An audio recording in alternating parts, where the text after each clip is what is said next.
On a une invitée exceptionnelle pour cette deuxième heure. Elle s'appelle Agnès Pannier-Runacher. Elle est secrétaire d'État auprès du ministre de l'économie. Elle est également, j'imagine, à son ministère. Bonjour Agnès Pannier-Runacher. Bonjour.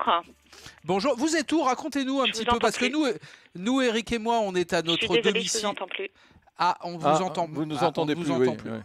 Ah, on vous rappelle rappeler tranquillement, on vous rappelle dans une seconde. On va vous rappeler dans un instant, parce que Eric et moi, on est à notre domicile, mais on a énormément de questions. Vous êtes très très nombreux. Et d'ailleurs, Eric, tu l'as dit, mais on va demander quelque chose à tous ceux qui nous appellent. On va vous demander d'être extrêmement précis, court, concret, pour qu'on puisse vous faire passer un maximum à l'antenne et que la ministre, évidemment, puisse vous répondre à chacun, Eric. Oui, alors peut-être que déjà on va pouvoir présenter le premier ou la première qui souhaite interroger la ministre. Est-ce qu'au 32-16 on a des appels? Oui, je sais qu'il y en a déjà plusieurs dizaines. Est-ce qu'on peut... Oui, très bien. Alors écoutez, on va partir au 32-16. Je crois que c'est Xavier qui va ouvrir le bal. RMC Brunet-Neumann 32-16. Et effectivement, salut Xavier. Salut, bonjour, on t'accueille sur RMC. On t'accueille sur RMC avec plaisir. Tu nous appelles du Rhône. Alors, vas-y, c'est toi qui ouvre le bal. Une question simple. Dis-nous d'abord ce que tu fais dans la vie. Alors, je suis artisan menuisier, donc du coup dans le Rhône. Question simple, petit point du coup sur la situation. Nous, on a du travail. Aujourd'hui, tous nos fournisseurs en matières premières, ils sont fermés. Donc, à partir de vendredi, je peux plus travailler. Donc, j'ai quand même des charges, des échanges de prêts, des salaires à payer. Clairement, qui va pouvoir m'aider là-dessus?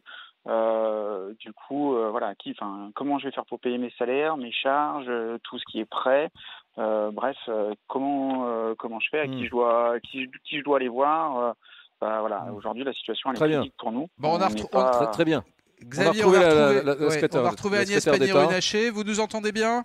Oui, je vous entends bien maintenant. Vous avez entendu la question? J'ai entendu la fin de la question, donc je comprends que c'est un monsieur qui a des salariés et qui n'a plus de chiffre d'affaires et qui s'interroge sur comment payer ses charges et ses salaires. Oui, ses salaires. Je ne connais pas son activité, il l'a peut-être présenté au début de son propos. Il est artisan menuisier.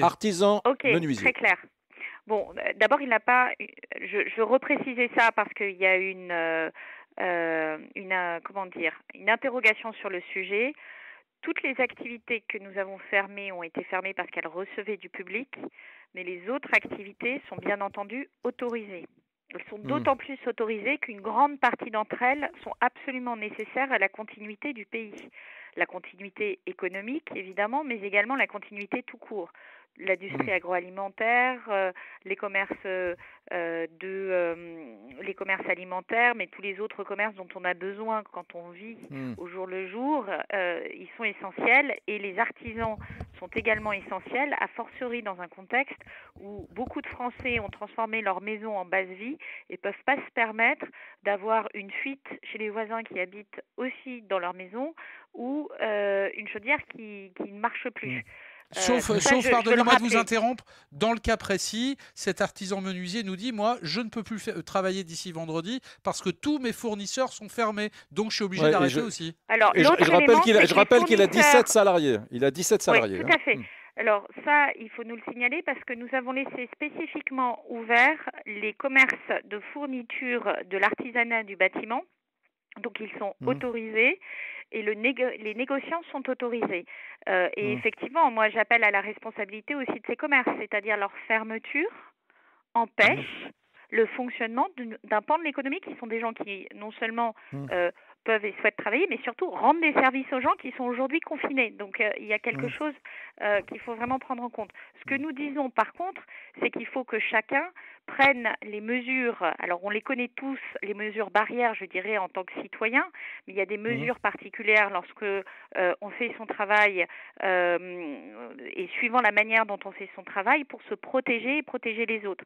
Lorsque vous êtes en travail posté, par exemple, il faut nettoyer régulièrement son plan de travail, puisque lorsque vous évoluez, vous pouvez, c'est là, avec vos mains, que vous pouvez prendre et transmettre le virus. Vous voyez, donc c'est des choses qui sont un peu spécifiques à chaque Mais Agnès Pannier-Runacher, pardonnez-moi. Oui, pour répondre à la question. Allons-y. Je voudrais qu'on aille plus vite et qu'on soit plus efficace, Agnès, parce qu'il y a énormément. Pardonnez-moi de vous appeler Agnès au passage. Ministère économie.gouv.fr, il y a tous les numéros et les adresses mail. Il envoie un mail à la directe, donc les services de l'État en région, de sa région. En disant, j'ai 17 salariés, j'ai besoin de chômage partiel.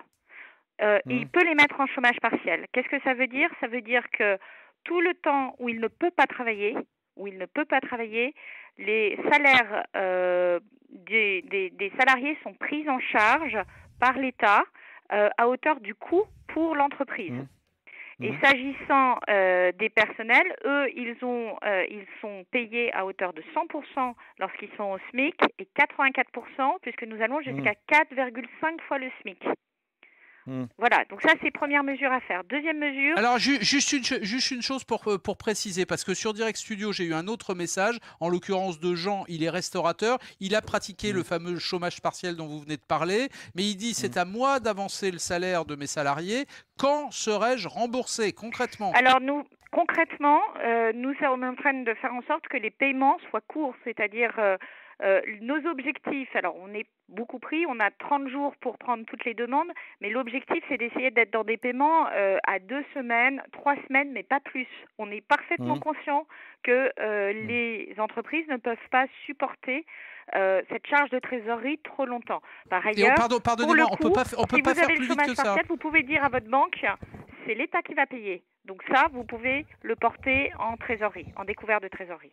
D'accord, donc on n'est pas d'accord pour qu'il n'y ait pas de. On a un argument vis-à-vis du banquier en disant attendez, c'est l'État qui va payer, donc vous êtes sûr que ça sera payé. Juste une question. C'est Éric Brunet.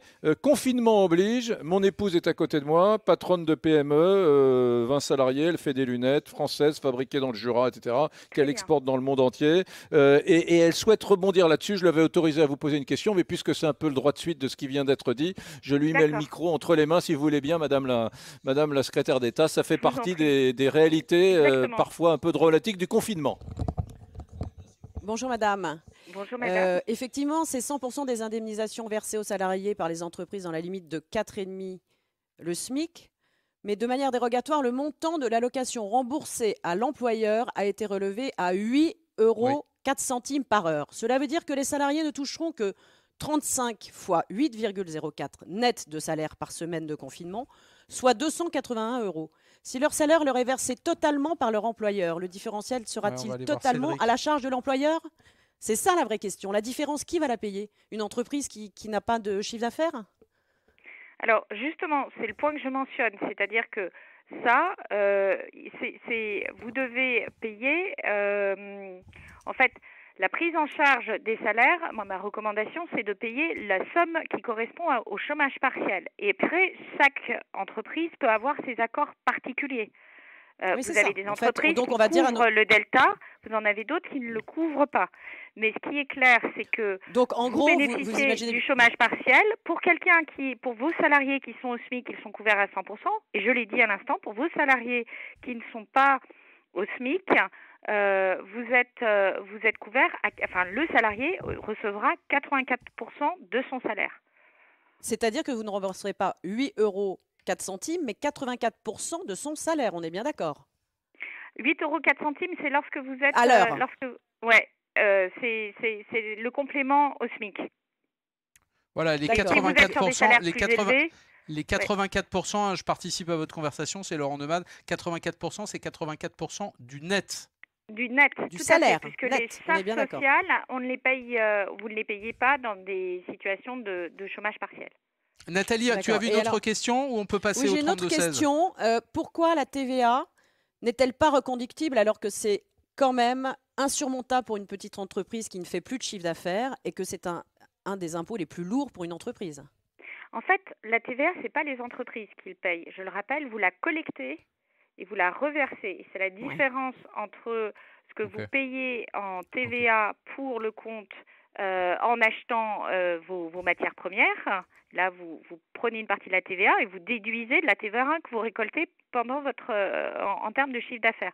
Donc, ça n'est pas un impôt qui est pris sur votre richesse. On est bien d'accord. C'est pour ça que la TVA n'est pas utilisée. Quand on n'a pas de chiffre d'affaires, on ne peut pas la payer. Elle peut être utilisée en trésorerie, je l'indique. Elle peut être utilisée en trésorerie uniquement dans les cas des entreprises qui sont en difficulté et lorsqu'on met en place des échéanciers de paiement sur 20 mois. Ça, c'est quelque chose qu'on peut utiliser. Mais pour des gens qui aujourd'hui vont avoir des problèmes de trésorerie, mais sur quelques jours, la TVA n'a pas vocation à être utilisée. En revanche, on repousse les échéances sociales et fiscales de manière, c'est simple comme un coup de fil puisqu'il suffit de se signaler. Encore une fois, j'invite chacun à plutôt utiliser les mails parce que nos services sont aujourd'hui sous pression et nous ne sommes pas organisés comme des vrais centres de téléphoniques, des vrais centres d'appel, donc on n'a pas le matériel. En revanche, les mails, la date fait foi, vous pouvez plus simplement expliquer techniquement votre situation et ça vous permet de vous en prévaloir. Et ça facilite la vie des services qui les traitent. Merci pour cette réponse. Merci Nathalie. On est en famille, donc je peux me permettre de t'embrasser, même si on est à l'antenne. J'ai repris le micro. Le micro, mais elle écoute sur le smartphone la réponse de la secrétaire d'État. C'est des questions, pardon, elle a été très précise, mais c'est des questions précises qu'aujourd'hui, énormément de commerçants, d'artisans, d'indépendants se posent. Ce sont des questions, tu as raison Eric, que tout le monde se pose. On va remercier Xavier parce que là, pour le coup, on lui a bien répondu et nous, on repart au 32-16. RMC, Brunet-Neumann. 32-16.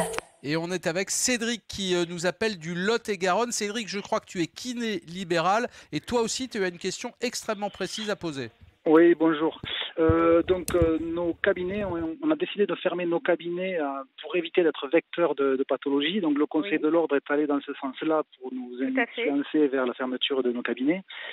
À juste titre, je trouve ça absolument normal et c'était nécessaire. Je pense que pour des personnels qui interviennent sur le corps humain, il est difficile de vous dire que voilà. Donc exactement. C'est la même chose pour les coiffeurs, les soins esthétiques. Nous sommes plutôt d'accord avec ça, sauf à ce que ce soit une kiné qui intervienne dans des circonstances médicales particulières et qui nécessite un suivi. Alors, mes questions, parce que j'en ai deux petites, c'est quelles sont les mesures concrètes que vous avez prévues pour les professionnels libéraux de santé, parce qu'il en va de la survie de nos cabinets, faut dire ce qu'il y en est, et ce qui serait possible, parce qu'on est tous tournés vers nos assurances privées qu'on a et que l'on paye grassement, et pour savoir s'il n'y avait pas moyen de pouvoir mettre une sorte de catastrophe naturelle, entre guillemets, pour rendre cette situation qui est quand même exceptionnelle et pour pouvoir être un petit peu indemnisé, parce qu'on est vraiment sur des grosses pertes de chiffre d'affaires et qui vont vraiment nuire à la survie de nos cabinets. Les emprunts, on ne va pas suivre. Agnès Pannier-Runacher, on a entendu la question, les deux questions. D'abord, la première question qui, je crois, concerne les URSSAF, en l'occurrence pour les professions libérales. Alors, toutes les entreprises, quelles qu'elles soient, quel que soit leur statut, quelle que soit leur taille, peuvent repousser leurs échéances sociales et fiscales. Ça, c'est de droit commun. Et toutes les entreprises, quel que soit leur statut, dès lors qu'elles rentrent dans le cadre des entreprises en difficulté, il est possible de travailler sur des échéanciers à 20 mois et de prononcer ponctuellement des dégrèvements. Ça, c'est le droit commun de tout le monde. Ensuite, vous avez donc des situations qui dépendent du statut individuel. Dans le cas présent, vous posez la question des assurances. C'est un sujet qu'on est en train d'examiner puisque l'état de catastrophe sanitaire n'existe pas juridiquement. C'est vrai que c'est la première fois qu'on est confronté à ça. L'état de catastrophe naturelle, il est organisé, il y a un fonds de soutien avec des gens qui cotisent chaque année et qui permet, lorsque vous avez des inondations dans tel village, d'intervenir et de payer les personnes, les victimes. Là, ce n'est pas le cas, donc nous devons travailler autrement. Nous sommes en train de travailler avec les assurances pour voir comment elles pourraient faire leur part de l'effort, vous l'avez compris. L'enjeu, c'est que chacun prenne sa part de l'effort dans les circonstances totalement inédites dans lesquelles nous sommes. Donc l'État fait sa part, les professionnels font leur part, ceux qui vont travailler en maintenant la continuité de l'État, ceux qui sont responsables et qui respectent les gestes barrières, chacun fait sa part. Et donc, nous souhaitons que les assureurs fassent aussi leur part. Mais aujourd'hui, je ne peux pas vous répondre de manière nette sur le processus process et les indemnités dont vous pourriez vous prévaloir. Si vous me permettez, Agnès Pannier-Runacher, pour compléter la réponse que vous venez de faire à Cédric à propos des URSSAF, je voudrais lui dire, Cédric, parce que je le laisse sous les yeux, que tu peux te connecter sur ursaf.fr et adresser un message dans la rubrique une formalité déclarative, et que dans cette rubrique, il y a un onglet très précis qui s'appelle déclarer une situation exceptionnelle. Ouais. Et là, tu peux régler ton problème très vite. D'ailleurs, c'est plus rapide que d'appeler au téléphone. Hein. D'ailleurs, Madame la secrétaire d'État, c'est Éric Brunet et Laurent Neumann. Je vous rappelle qu'hier, on a eu, alors c'est tout à fait inhabituel dans cette émission, on a eu des indépendants qui nous ont appelés, quand je dis des indépendants, je crois qu'il s'agissait d'un commerçant, qui nous a dit « ça marche, ça fonctionne ». J'ai même eu au téléphone des gens qui travaillent à l'URSSAF, j'ai eu des oreilles attentives et j'ai eu des gens efficaces. C'est tellement rare dans ces métiers-là où parfois les indépendants protestent toujours contre l'administration et la bureaucratie que je l'ai noté et c'est arrivé plusieurs fois hier, donc je tenais à le rappeler. Voilà, je ferme la parenthèse. Je passerai le message aux équipes parce que je pense qu'elles y seront très sensibles. Madame la secrétaire d'État, une question qui m'est parvenue sur Direct Studio. Elle s'appelle Sophie, elle est médecin hospitalier, donc elle travaille tous les jours, elle est sur le pont évidemment. Son mari travaille aussi et je vous lis sa question. Puis-je continuer à employer une femme de ménage à mon domicile et sous quelles conditions? Est-ce que je dois faire une attestation employeur, demande-t-elle?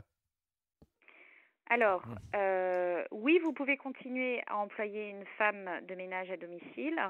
En revanche, une des questions effectivement à se poser, c'est est-ce que vous ne préférez pas la mettre dans une situation équivalente au chômage partiel, puisque nous avons travaillé pour les personnels à domicile sur un dispositif qui s'apparente à du chômage partiel. D'abord parce que, bon, pour certains, la garde d'enfants à domicile, quand les parents reviennent, forcément, c'est un peu superfétatoire. Et puis, dans d'autres situations, on peut se dire, je ne souhaite pas que ma femme de ménage, pour telle ou telle raison, vienne parce que je peux la contaminer, elle peut contaminer. Enfin, ça, c'est un choix qui est un peu aussi individuel. Mais elle peut continuer à travailler d'une part, et d'autre part, si pour une raison ou une autre, au contraire, vous voulez qu'elle reste votre employée, mais vous n'avez pas de travail à lui donner, vous pouvez lui faire bénéficier du dispositif, l'équivalent du chômage partiel pour les personnels à la maison. Tous les détails sont sur le site de la direction de la santé. Mesdames, Messieurs, vous prenez l'émission sur RMC Brunet Neumann en cours. Sachez que nous sommes en ligne avec Agnès Pannier-Runacher. Elle n'est pas dans notre studio parce que désormais on est passé en radio de guerre, pardon. La secrétaire d'État auprès du ministre de l'économie Bruno Le Maire est notre invitée exceptionnelle. Elle s'occupe beaucoup des TPE, des PME, des indépendants, des commerçants, des artisans, des personnes qui, sur le plan économique et professionnel, sont considérablement fragilisées par la passe difficile que la France traverse en ce moment. Vous nous appelez au 32-16. Dans un instant, dans une toute petite minute, on la retrouve. Les questions continuent. Vous la posez, elle y répond. C'est simple comme tout. À tout de suite. RMC, midi 14h. Brunet Neumann et vous au 32-16.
RMC, midi 14h. Brunet-Neumann, Éric Brunet, Laurent Neumann.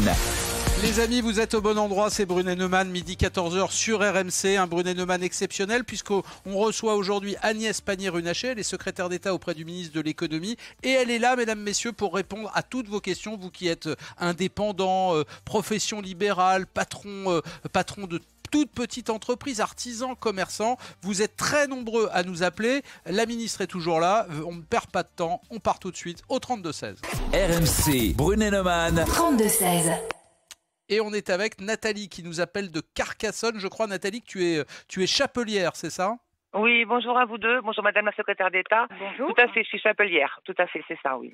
Et alors, quelle est ta question ? Alors, ma question est, le gouvernement a mis en place une aide de 1 500 € pour les artisans et les commerçants qui sont en grande difficulté, sur une base de principe de 70% du chiffre d'affaires. Le problème, étant donné que nous sommes fermés depuis une semaine, donc nous avons exercé que 15 jours, pourquoi 70% et pourquoi pas 50%? La première chose. Et la deuxième chose, comment faire pour obtenir cette aide? Quelles sont les démarches à faire? Où s'adresser et qui voir? Eh ben voilà, c'est le fonds de solidarité, c'est très clair. Alors, ce fonds de solidarité, on est en train de le mettre en place.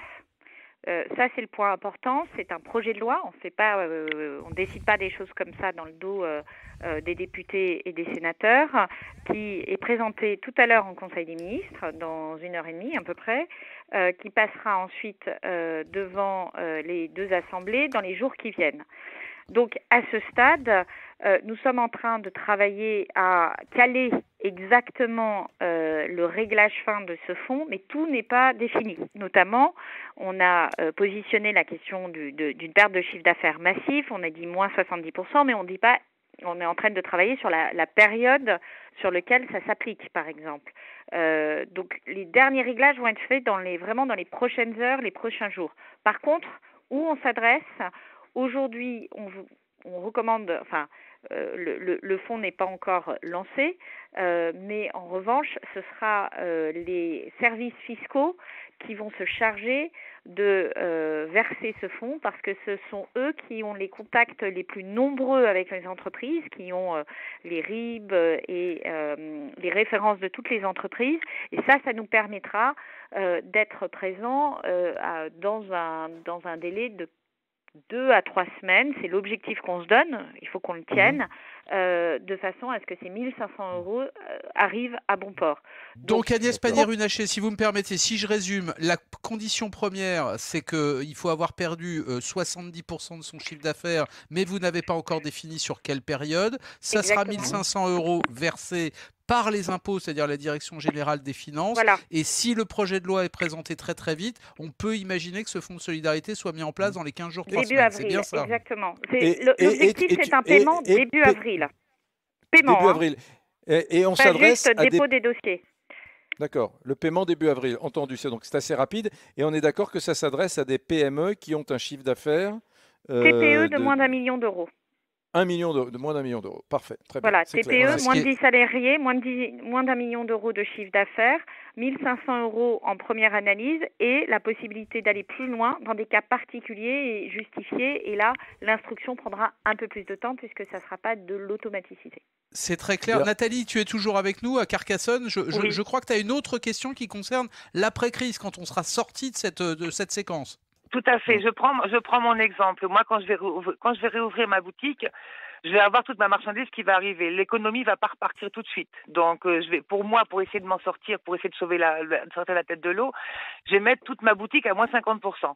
Je ne vais pas avoir, de toute façon, je vais pas avoir le choix. Si je veux m'en sortir, je n'aurai pas le choix. Il faudra quand même que je paye mes fournisseurs et mes charges qui vont suivre derrière. La question que je me pose, c'est est-ce que le gouvernement va laisser libre choix à chacun de faire ce qu'il veut dans son magasin en ce qui concerne l'encadrement des soldes? Parce que vous comprenez bien que si on a nos marchandises qui arrivent, que l'économie met 1 ou 2 mois à repartir, comment on fait, qu'est-ce qu'on fait, quoi? Donc moi, pour ma part, je parle que pour moi, dès que la réouverture va se faire de ma boutique, je vais mettre mes nouvelles collections, mes anciennes collections à moins 50% pour essayer de nous refaire un peu de trésorerie. Mais est-ce que le gouvernement ne va pas nous dire, vous n'avez pas le droit, non, les soldes sont encadrés. Ça va pas être possible. Voilà, la question est claire. Est-ce qu'il y aura liberté des prix? Est-ce qu'on pourra faire des soldes pour relancer la clientèle? D'abord, les soldes, aujourd'hui, elles sont programmées à partir du 27 juin. Donc, la première question, c'est est-ce qu'on devra ou pas ajuster la période de solde? C'est une question qu'ont déjà posée notamment les fédérations de l'habillement parce que, en fait, ça dépend de quand est-ce que ça redémarre. Et quand je dis quand est-ce que ça redémarre, c'est pas quand est-ce que nous sommes à pleine vitesse, mais quand est-ce qu'on peut commencer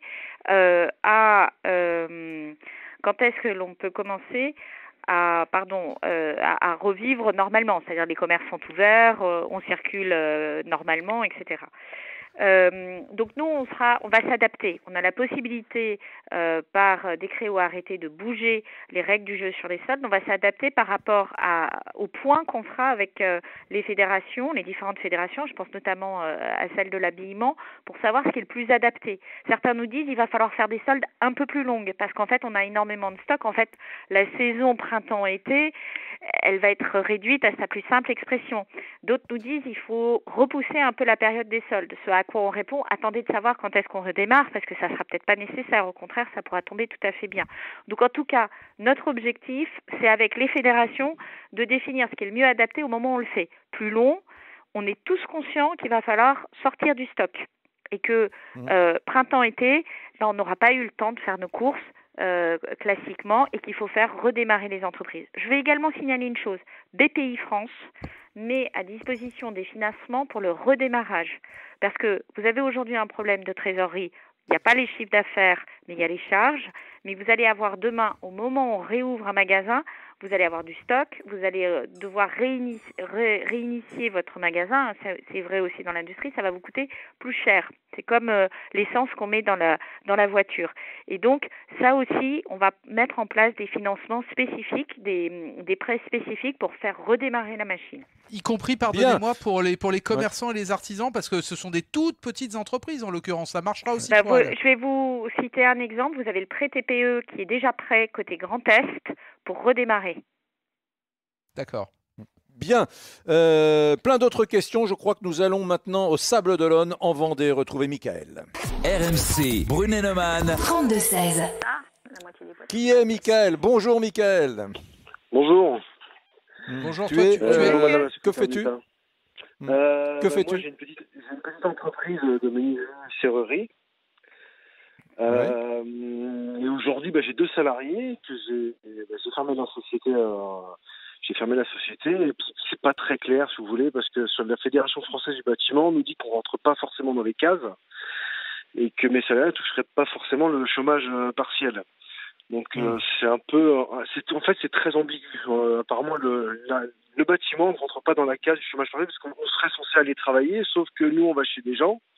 Donc, je mets en péril la santé de mes salariés, on véhicule le virus, etc., etc. Donc Alors, c'est pas très clair. On est en discussion avec les fédérations du bâtiment parce qu'effectivement, ils nous ont beaucoup surpris hier en expliquant qu'il fallait fermer les chantiers.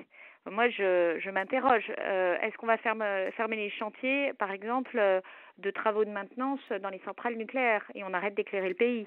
Est-ce qu'on arrête les chantiers ou est-ce qu'on arrête les interventions chez les particuliers qui font face à un problème, une fuite, un équipement qui ne fonctionne pas alors qu'ils sont confinés pendant plusieurs jours avec l'ensemble de la famille? Je vais aller jusqu'au bout. Je vous interromps parce que tous ceux qui arrêtent de travailler, c'est parce que notamment ils n'ont pas de masque pour se protéger. C'est une question qui est revenue tous les jours dans notre émission. Les masques ne protègent pas. La maladie, elle s'attrape par les mains à 80%. Vous n'avez pas de masque aux mains. Les masques, c'est pour protéger votre environnement. Il y a une confusion que j'entends et pourtant Dieu sait que Olivier Véran est très clair sur le sujet. Vous avez 2 situations, les masques. Les masques qui sont dans les hôpitaux, ce sont des masques lorsque vous êtes au contact des patients qui ont une qualité particulière et que vous leur parlez à 20 cm. Et effectivement, dans ces cas-là, on peut comprendre qu'il y a des masques. En revanche, des masques, lorsque vous êtes dans une classique qui s'appelle des masques anti-projection, ce sont des masques pour protéger les autres. C'est pas des masques pour vous protéger. Ce que nous disons, et j'ai demandé aux fédérations de travailler sur ça, c'est de prévoir justement de donner des consignes très claires sur la manière dont les salariés doivent se protéger suivant leur situation de travail. Je vous indiquais tout à l'heure, nettoyer. Agnès Pannier-Runacher, excusez-moi, Éric Brunet, pour revenir à la question justement de cette entreprise de serrurerie, 2 salariés et le patron au Sable d'Olonne en Vendée, en gros, il dit, bon, la Fédération française du bâtiment me dit de continuer, mais moi, j'ai pas envie de continuer parce que mes employés vont chez les gens, etc., et éventuellement les contaminer ou être contaminés, et surtout, les dispositifs de chômage partiel ne s'appliquent pas puisque aujourd'hui rien n'est prévu pour la FFB et vous répondez que vous êtes en gros en discussion avec le monde du bâtiment. Non, alors je vais répondre très clairement. C'est-à-dire, 1, il n'y a aucune interdiction de travailler, contrairement à ce qu'on entend. 2, dans le bâtiment. Dans le bâtiment, il n'y a pas d'interdiction de travailler. 2, il faut prendre les gestes de protection si on travaille. 3, si on est en chômage partiel. Ce qui peut arriver, nous on entend des gens qui disent « mes clients annulent les chantiers parce qu'ils ont peur que je vienne chez eux ». On l'entend très bien. Dans ces cas-là, vous êtes une société comme les autres. Vous bénéficiez du chômage partiel, évidemment. Donc il faut prendre le contact avec la directe locale. Encore une fois, l'adresse mail est sur le site du ministère de l'économie et des finances et vous leur dites, voilà ma situation, j'ai besoin de chômage partiel, j'ai besoin de repousser mes échéances sociales et fiscales, aidez-moi. D'accord, c'est clair.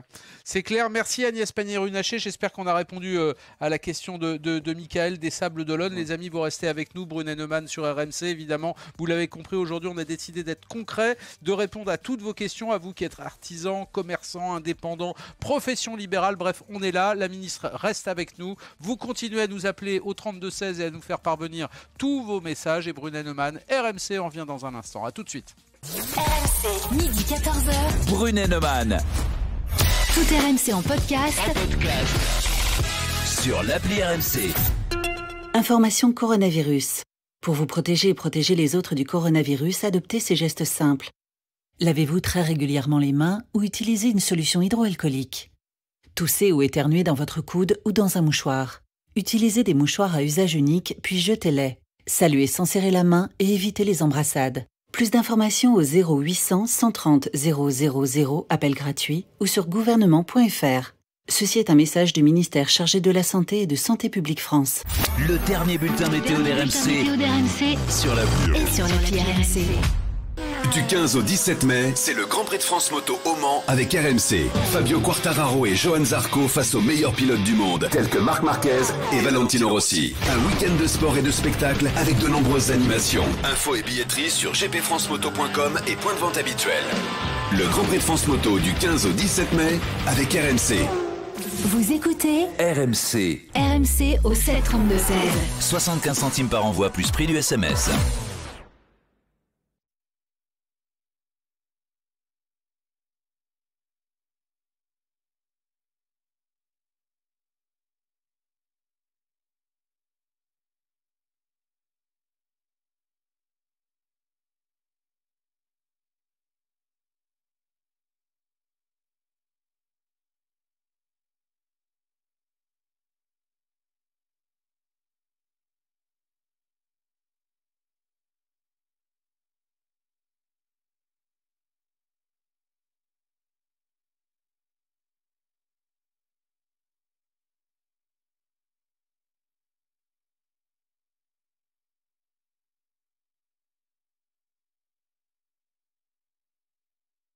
RMC, midi 14h. Brunet Neumann. Éric Brunet. Laurent Neumann. Et voilà, nous sommes en direct au téléphone avec Agnès Pannier-Runacher, elle est secrétaire d'État auprès du ministre de l'Économie. Elle s'occupe en particulier des indépendants, des commerçants, des artisans. Vous êtes très nombreux à lui poser des questions précises. C'est notre façon à nous, RMC, d'être au contact avec vous et de vous permettre de poser des questions concrètes, qui sont des questions que des milliers d'indépendants, commerçants, artisans se posent comme vous. Voilà, et elle répond. Je ne sais pas si les réponses vous satisfont, mesdames, messieurs, ça c'est un autre sujet. Mais en tout cas, elle est là, elle répond, notre ministre, et c'est formidable. Alors tout de suite, on va dans le département de l'Isère, du côté de Montalier. RMC, Brunet Neumann. 32-16. Et on est avec Lolo. Oui, Lolo, bonjour. ouais. Bonjour Madame la secrétaire d'État, bonjour Eric, bonjour Laurent. Alors moi c'est Lolo, voilà, donc je vous appelle, moi je suis tatoueur dans l'Isère, voilà, donc depuis samedi bien sûr c'est porte close, hein, c'est tout à fait compréhensif. Moi ce que je voudrais savoir c'est que nous notre rémunération, hein, on se la fait au jour le jour et puis c'est nos clients qui voilà, qui nous font vivre. Donc maintenant tout s'est arrêté. Moi, je suis en micro-entreprise et puis je vois qu'on est beaucoup. Il y a beaucoup de pages internet, d'auto-entrepreneurs, de micro-entreprises qui se posent des questions un petit peu sur notre avenir financier. Donc, je voulais savoir un petit peu comment ça allait se passer pour nous et puis surtout où est-ce qu'il fallait se tourner pour avoir un petit peu de renseignements parce que c'est un peu flou pour l'instant et c'est vrai que c'est compréhensible, mais voilà, on a du mal à avoir une visibilité un petit peu pour l'instant. Ok, très clair. Alors, première chose, dans chaque région, je le redis, il y a un service qui s'appelle la Direct avec 2 C et vous avez une adresse mail qui est sur le site internet de l'économie, économie.gouv.fr, où vous pouvez poser toutes vos questions. De quoi vous bénéficiez comme entreprise? Vous bénéficiez du report des charges fiscales. T'as compris ce que je te disais tout à l'heure? Ça vaut aussi pour les micro-entrepreneurs, c'est important. Et ça tombe bien parce que l'échéance est prochaine. La deuxième chose, c'est que vous avez tout ce qui est soutien garantie bancaire et également alors là vous êtes auto-entrepreneur donc vous n'avez pas de salarié, donc je ne vais pas parler du chômage partiel, mais vous pouvez faire valoir si vous avez des charges ou si vous avez des difficultés avec un client, avec une entreprise, vous pouvez utiliser la médiation ou votre banque, vous pouvez utiliser la médiation du crédit. Donc ça, c'est si votre banque n'est pas d'accord avec vos découverts, veut que vous remboursiez tout de suite vos échéances de prêt, vous pouvez faire valoir ça pour qu'elle repousse ces échéances de prêt. Et pareil avec vos clients, si un contrat peut pas être mis en œuvre parce que vous êtes bloqué, là encore, vous vous appelez la médiation des entreprises et nous avons passé des instructions très claires pour que tout ce qui est pénalité, etc., ne s'applique pas dans le cas particulier du coronavirus. Ça, c'est la base. Et puis, nous sommes en train de travailler à un fonds de solidarité pour les indépendants. Fonds de solidarité qui va concerner les micro-entrepreneurs. Alors, pas exactement dans les mêmes conditions que les indépendants. En tout cas, il y a un travail qui est fait pour cadrer l'exercice puisque les micro-entrepreneurs ont des rémunérations qui sont inférieures à celles des indépendants en général. Mais l'enjeu, c'est de vous permettre de passer le cap. C'est très clair. Et nous allons publier au fil de l'eau demain. Vous allez avoir sur le site du gouvernement les dernières mesures avec tous les contacts pour faire toutes vos démarches de manière la plus simple possible, les numéros de téléphone, les liens Internet, pour tout ce dont vous bénéficiez. URSSAF, impôts, etc. Même facture d'eau et d'électricité. Ok, c'était très clair. Merci pour cette réponse. Merci Lolo, tatoueur donc dans l'Isère et on repart très vite au 32-16. RMC, midi 14h. Brunet Neumann. Et on est avec Fabrice qui est cordonnier à Toulon dans le Var. Et tu as aussi, toi aussi, une question extrêmement précise à poser à la ministre. Oui, bonjour Eric, bonjour Laurent, bonjour Madame la secrétaire d'État. Donc j'ai entendu à peu près tout ce que je voulais entendre, sauf 2 petites choses. En ce qui concerne les assureurs, est-ce que pour les pertes d'exploitation, est-ce que le délai de carence pourra être tout simplement annulé? Dans mon cas, il est 15 jours. Deuxième chose, pour un cas très particulier, je suis en train d'acheter des murs dans mon local. J'ai des papiers chez le notaire, j'ai des papiers à la banque, j'ai des papiers chez le comptable. J'ai signé un compromis. Je n'ai absolument aucun retour puisque tout le monde est bloqué avec des opérations urgentes. Et j'ai quand même un délai qui est de 2 mois. Après ça, j'ai droit à des pénalités. Qu'est-ce qui peut être prévu dans ce cas-là? Voilà, tout simplement. Intéressant. D'abord les assureurs. Donc, les assureurs, pareil, négociation en cours. Effectivement, nous, on les invite notamment à réduire les délais de carence, en particulier dans des cas où la fermeture est liée à une décision de l'État et qui tombe comme ça de manière nette. Donc ça, c'est un point que je prends, moi, pour nourrir la discussion qu'on a avec les assureurs. Sur le second cas, on a plein de sujets où, comme ça, il y a des délais qui courent. Pour répondre entre un compromis de vente, la signature et la signature du compromis, la promesse et la signature de la vente, etc. Pareil pour les entreprises en difficulté, tous les délais à respecter. On les prend point à point pour geler ces délais et faire en sorte de minimiser les conséquences juridiques. Donc, ce sujet-là est regardé par le ministère de la Justice, qui règle tous les sujets, je dirais, de droit d'application. Mais je peux vous dire que sur un certain nombre de situations, nous avons soit repoussé, soit gelé, en disant, on dit que la date n'existe pas et qu'elle est repoussée à... alors on repousse par partie, souvent on dit on se reparle le 15 mai ou on se reparle le 15 juin pour avoir une bonne visibilité sur quand on revient à un rythme normal de vie. Mais j'ai envie de rassurer ce monsieur pour lui dire que bien entendu, on est très attentif à ces sujets-là, et si un des acteurs ne joue pas le jeu, parce que ça arrive, il ne faut pas qu'il hésite à nous saisir à la médiation pour qu'on intervienne et qu'on fasse entendre raison, parce qu'il est, pour le coup, complètement dans son droit. Bien. J'ai beaucoup de messages sur la plateforme de Brunet-Neumann sur RMC. Agnès Pannier-Runacher, j'en ai beaucoup de messages que je voudrais vous résumer à la chose suivante. Le gouvernement sensibilise les assureurs. Le gouvernement sensibilise également les banques. La BPI, ça va de soi. Mais mon propriétaire, mon bailleur, eux ont le même niveau d'exigence malgré la crise. Ce sont souvent des petits bailleurs qui ont un commerce, deux commerces et qui les louent à des artisans, des commerçants. Eux ne sont pas vraiment sensibilisés.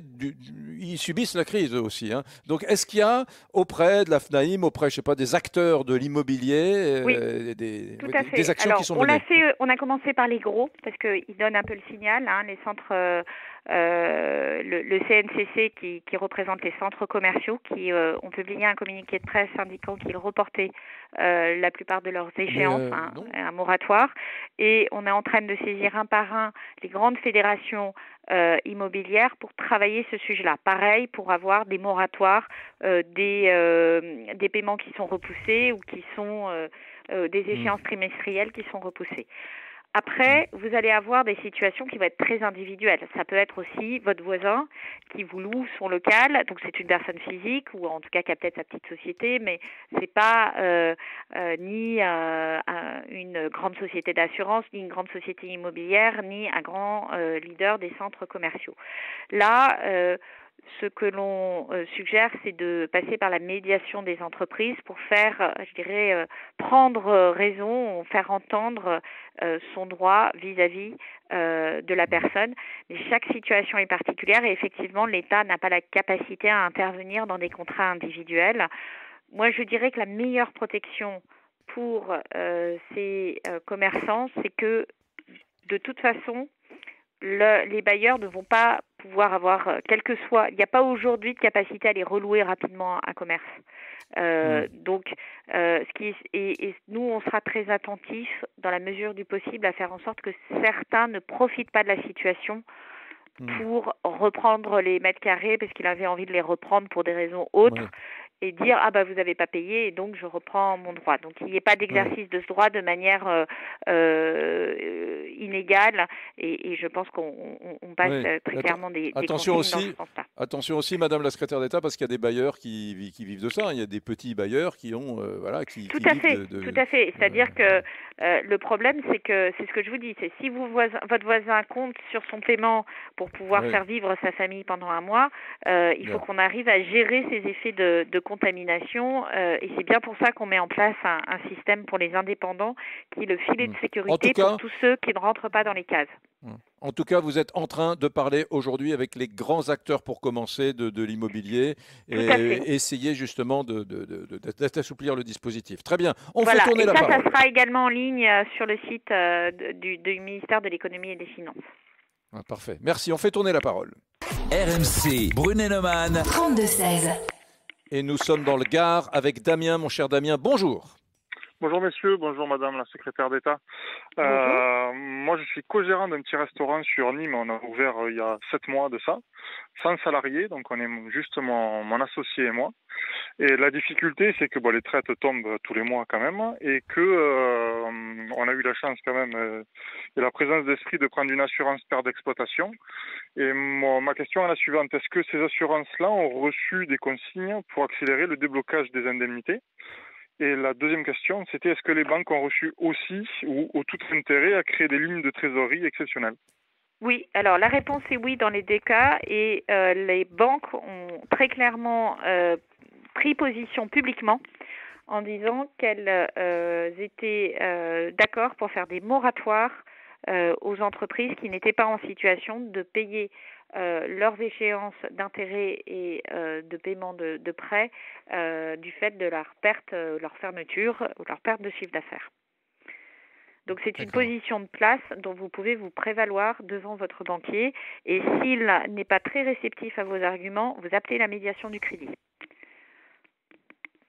Merci beaucoup.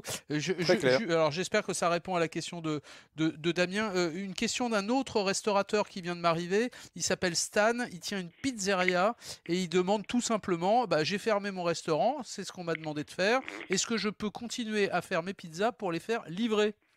Tout à fait. On peut continuer, c'est même, je dirais, un service utile pour tous ces gens, pour tous les Français qui sont confinés et qui vont peut-être pas avoir la capacité à faire la cuisine tout le temps pour toute la famille, à tous les repas. Donc, nous avons mis en place, là aussi, c'est sur le site internet du ministère, un protocole de livraison qui explique comment faire pour livrer en vous protégeant et en protégeant les gens que vous livrez, c'est-à-dire en minimisant les contacts, mais surtout, c'est formidable, continuez à faire tourner les cuisines. D'abord, c'est bon pour votre activité et puis, vous rendez un grand service à tout le monde. Eh bien voilà, la réponse pour Stan qui est Pizzaiolo. Je ne sais pas où d'ailleurs parce qu'il ne l'a pas indiqué. Allez, nous on retourne au 32-16. RMC, midi 14h. Brunet Neumann. Et on accueille Philippe en Gironde. Salut Philippe, quelle est ta question? Bienvenue sur RMC. Oui, bonjour, vous m'entendez? Très bien. Très bien. Oui, bonjour Madame la Secrétaire d'État, bonjour Eric, bonjour Laurent. Donc je suis maître d'œuvre sur la commune de Libourne en Gironde. L'activité donc a été créée en 2005 et comme chaque artisan, nous sommes passionnés par notre travail et l'entreprise c'est notre bébé. Donc aujourd'hui, elle est en danger et on fait tout pour la sauver. Et je me rends compte malgré tout que l'État, les banques jouent le jeu, si on peut parler comme ça, parce que c'est pas un jeu. Personne ne rigole en ce moment. J'avais 5 idées à proposer. Alors il y en a qui ont été soulevés et qui sont même traités. J'avais pensé donc à cette prime exceptionnelle de perte d'activité. Donc si j'ai bien compris, c'est le Fonds de solidarité qui va verser 1 500 € début avril. Est-ce que ça sera renouvelable ou pas? Après, j'avais pensé que les banques pourraient autoriser des découverts sans frais. Donc ça, je ne sais pas si c'est possible ou pas. Le gel des créances trésor public et caisse obligatoire. Ça, je pense que c'est en cours et ça a l'air d'être très bien géré. L'accord d'un prêt à taux zéro pour régler les créances qui sont décalées dans le temps. Et en dernier, est-il possible, puisque aujourd'hui je pense que les banques ne le font plus trop, de passer des factures en loi d'AI sans frais, donc pour permettre de faire rentrer de la trésorerie dans les sociétés qui, comme moi, n'ont plus du tout d'activité, puisque moi je suis sous l'effet domino, plus de fournisseurs pour les artisans ne peuvent plus travailler et moi en maître d'œuvre, en qualité de maître d'œuvre, plus de chantier à coordonner. Alors Philippe, ça fait beaucoup de questions. D'abord peut-être la première, la plus simple sur les découverts bancaires, Madame la Ministre. Alors, sur les découverts bancaires, effectivement, on a demandé. Alors, une banque ne peut pas être obligée d'intervenir à des conditions de marché, mais là aussi, on leur a demandé d'abord de considérer que les entreprises sont dans la situation de leur de notation bancaire Banque de France avant la crise. C'est-à-dire qu'il ne doit pas avoir de dégradation pendant la crise puisque ça ne reflète pas la situation de l'entreprise en temps normal.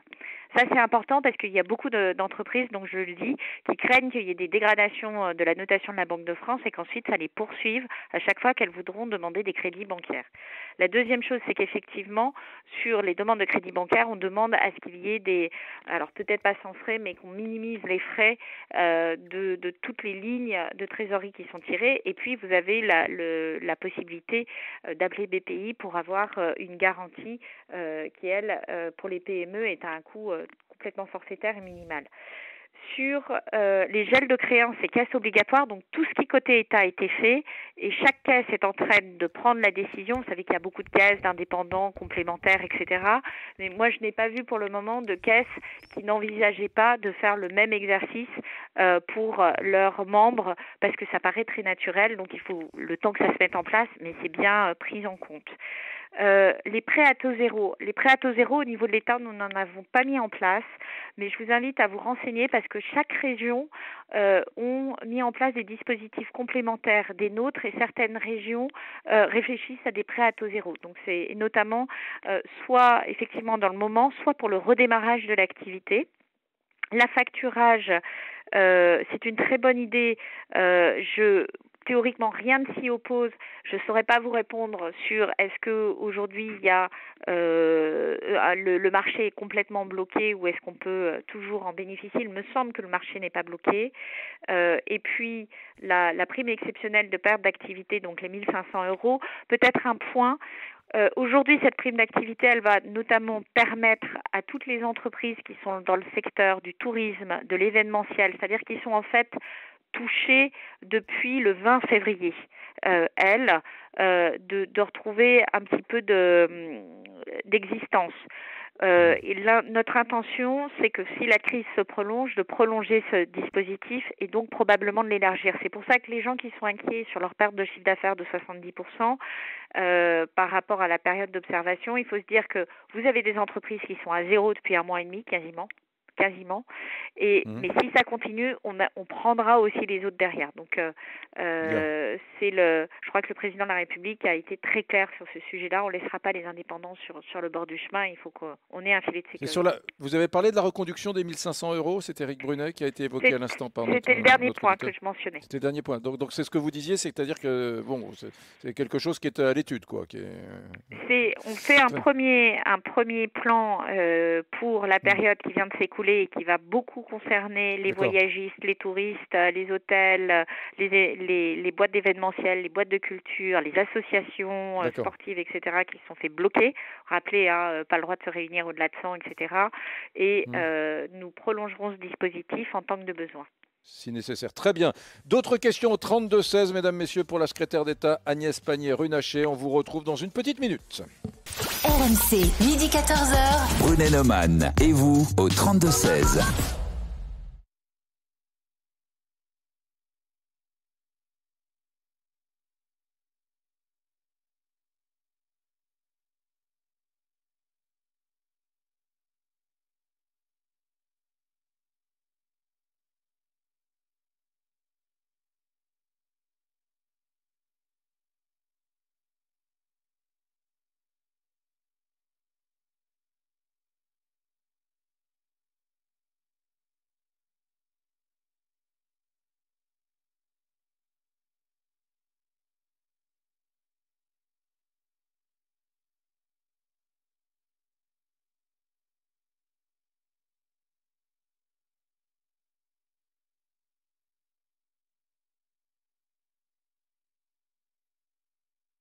RMC, midi 14h.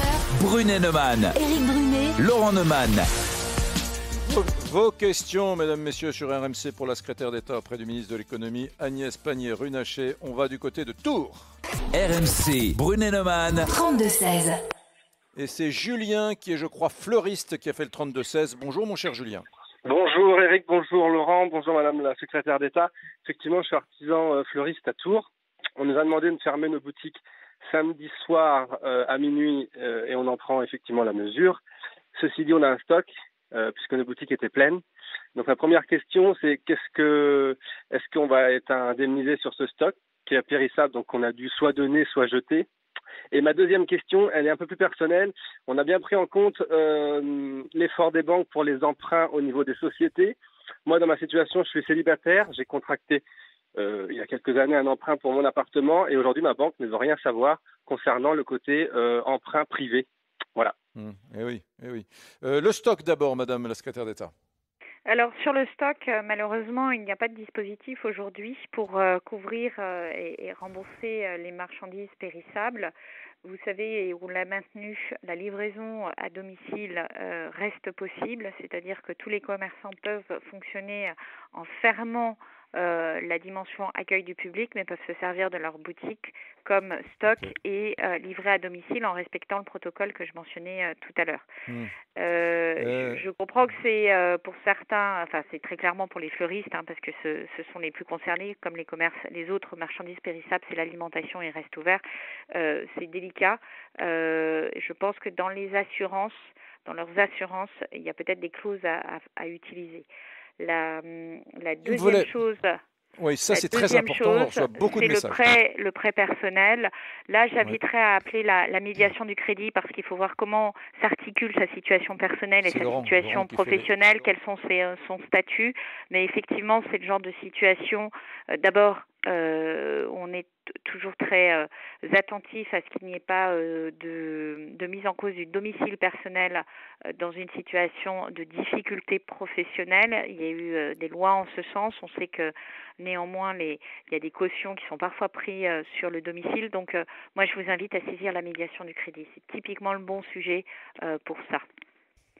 Merci beaucoup à Julien, fleuriste à Tours en Indre-et-Loire qui nous appelait. Merci à vous surtout Agnès Pannier-Runacher, secrétaire d'État auprès du ministre de l'économie. On a appris plein de choses.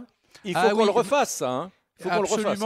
Absolument, quand notamment tout ce que vous avez annoncé, Madame la Ministre, sera mis en place, faudra sans doute refaire une tournée pour répondre à toutes les questions qui se posent. Elles sont nombreuses. En tout cas, les amis, merci à vous d'avoir été aussi nombreux au 32-16 et sur Direct Studio. Et puis, donc merci Agnès. Vous vous engagez à revenir vers nous ? Écoutez, oui, je pense que si on refait ça dans une semaine, on aura en plus des visions plus précises sur certains dispositifs, donc ça peut être utile pour tous. Nous, on a un vrai besoin de redescendre l'information. On sait que les patrons d'entreprise ont besoin de soutien, ont besoin d'accompagnement, ont besoin de conseils, ont besoin d'aller vite. Et toutes les équipes sur le terrain me disent la même chose. C'est beaucoup plus facile quand on se parle que par mail.